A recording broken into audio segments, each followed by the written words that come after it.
একটি ভেক্টর রাশিকে অন্য আরেকটি ভেক্টর রাশি দ্বারা ভাগ করলে কি হবে তা আপনি কি জানেন? যদি না জেনে থাকেন তাহলে এই ভিডিওটি আপনার জন্য। ইন্টারমিডিয়েটে আমরা দুটি ভেক্টর রাশির যোগ, বিয়োগ এবং গুণ শিখে থাকলেও দুটি ভেক্টর রাশির ভাগ করলে কি হয় তা কিন্তু জানি না।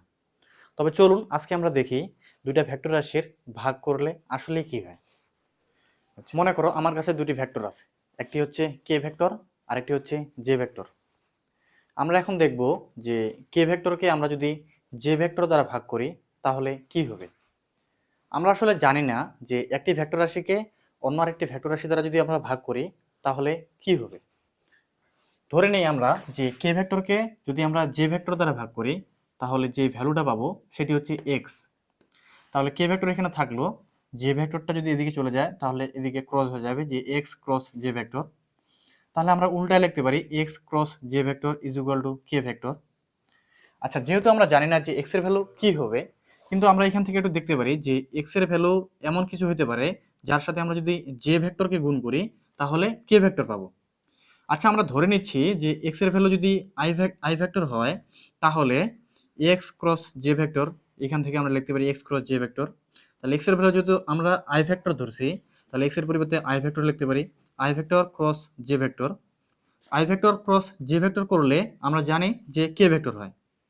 তাহলে আমরা দেখতেছি যে এক্স ক্রস জে ভেক্টর যদি করি তাহলে আমরা কি পাচ্ছি, অবশ্যই কে ভেক্টর পাচ্ছি। তাহলে এক্স ক্রস জে করলে আমরা কে পাচ্ছি। তাহলে এক্স এদিকে থাকলো, যেটা যদি এদিকে ভাগ করে দিই তাহলে কে ভেক্টর ভাগ জে ভেক্টর হয়। এক্স এর ভ্যালু আসলে ধরছিলাম আমরা যে আই ভেক্টর, তাহলে এক্স আই থাকলো এখানে যে এক্স এর পরিবর্তে। তাহলে I vector is equal to K vector ভাগ জে ভেক্টর হচ্ছে। ধরি X is equal to I plus J vector. তাহলে X cross J is equal to X এর পরিবর্তে লেখা যায় I plus J vector, I plus J vector, cross আছে cross, আর J vector J vector. তাহলে I cross J plus plus J cross J, J cross J. I cross J করলে আমরা জানি যে কে ভেক্টর হয়, প্লাস জে ক্রস জে করলে হয় zero. তাহলে এখান থেকে লেখা যায় কে ভেক্টর। তাহলে লেখা যায় যে x cross J is equal to K vector, x cross J is equal to K vector. তাহলে এক্স এখানে থাকলো আর জে এদিকে যায় ভাগ হয়ে যাবে, তাহলে কে ভেক্টর ভাগ J vector is equal to এখানে পাচ্ছি আমরা এক্স। তাহলে এক্স এর ভ্যালু ধরেছিলাম আই প্লাস জে, তাহলে এক্স এর পরিবর্তে লিখতেছি I plus J is equal to K vector ভাগ জে ভেক্টর। আবার যদি আমরা ধরি যে X is equal to I plus two J, তাহলে এক্স ক্রস জে, এক্স এর পরিবর্তে I plus two J cross J J. তাহলে এখান থেকে আই ক্রস জে থাকলো plus plus two J cross J, তাহলে two J cross J. I cross J করলে আমরা জানি কে হয়, plus two I plus two J cross J করলে জিরো হয়। তাহলে এখান থেকে থাকতেছে কে ভেক্টর। তাহলে এক্স এক্স ক্রস জে করে আমরা পাচ্ছি কে ভেক্টর, তাহলে এক্স ক্রস জে করে পাচ্ছি কে ভেক্টর। তাহলে এক্স এখানে থাকলো, জে ভেক্টরের দিকে যায় ভাগ হয়ে গেল, কে ভেক্টর ভাগ জে ভেক্টর। তাহলে এক্স এক্স ধরেছিলাম আমরা I vector plus two J vector, তাহলে এক্স এর পরিবর্তে I vector plus two J vector is equal to K vector ভাগ জে ভেক্টর। তাহলে আমরা দেখতেছি যে এই জায়গায় কে ভেক্টর ভাগ জে ভেক্টর যদি করি তাহলে পাচ্ছি আই ভেক্টর। আবার এই জায়গায় কে ভেক্টর ভাগ জে ভেক্টর করলে আমরা পাচ্ছি I vector plus J vector. আবার এই জায়গায় কে ভেক্টর ভাগ জে ভেক্টর করলে আমরা পাচ্ছি I vector plus two J vector. চলো একটা কথা বলি তোমাকে, যে তুমি যদি একটি সংখ্যাকে অন্য আরেকটি সংখ্যা দ্বারা ভাগ করো তাহলে ভাগফল কি একাধিক সংখ্যা আসতে পারে? চলো একটু দেখি।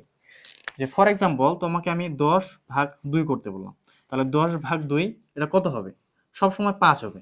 কখনো কি সম্ভব যে 10/2 এটা কখনো 4 হবে, অথবা 10/2 এটা কখনো 3 হবে? এই দুইটা কেস কখনোই সম্ভব না। তাহলে এটা কিন্তু সবসময় সম্ভব।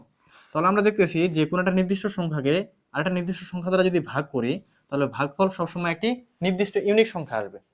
কিন্তু যেহেতু এখানে দেখা যাচ্ছে যে কে ভেক্টর ভাগ জে ভেক্টর করলে কখনো পাচ্ছি আই ভেক্টর, কখনো পাচ্ছি I vector plus J vector, আবার কখনো পাচ্ছি I vector plus two J vector, যেটি ভাগের সংখ্যাকে সংজ্ঞায়িত করতেছে না।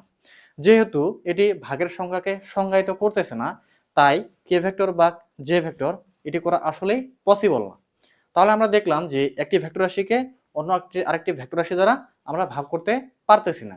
কারণ কি? কারণ হচ্ছে এখানে মানের জটিলতা দিচ্ছে।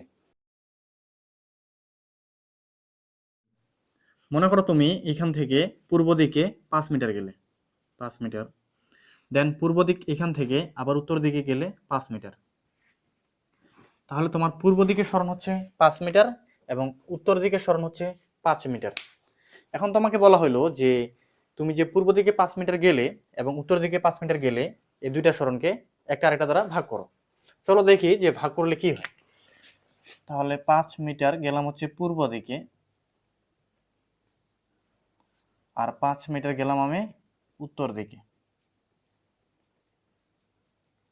তাহলে এই 5 মিটার 5 মিটারকে আমরা তো কাটাকাটি করতে পারি, বাট ঝামেলা হচ্ছে দিকের। এখানে যেখানে আছে পূর্ব দিক, এখানে আছে উত্তর দিক। পূর্ব দিককে উত্তর দিক দিয়ে আমরা কি কাটাকাটি করতে পারি? অথবা পূর্ব দিককে উত্তর দিক দিয়ে আমরা যদি ভাগ করি তাহলে কি হতে পারে? এর বাস্তবিক বা জ্যামিতিক কোনো ব্যাখ্যা কি তোমার কাছে আছে? অবশ্যই না। যেহেতু আমরা এখানে দিককে কাটাকাটি করতে পারতেছি না, এজন্য বলা যায় যে একটি ভেক্টর রাশিকে অন্য আরেকটি ভেক্টর রাশি দ্বারা আমরা কখনোই ভাগ করতে পারবো না।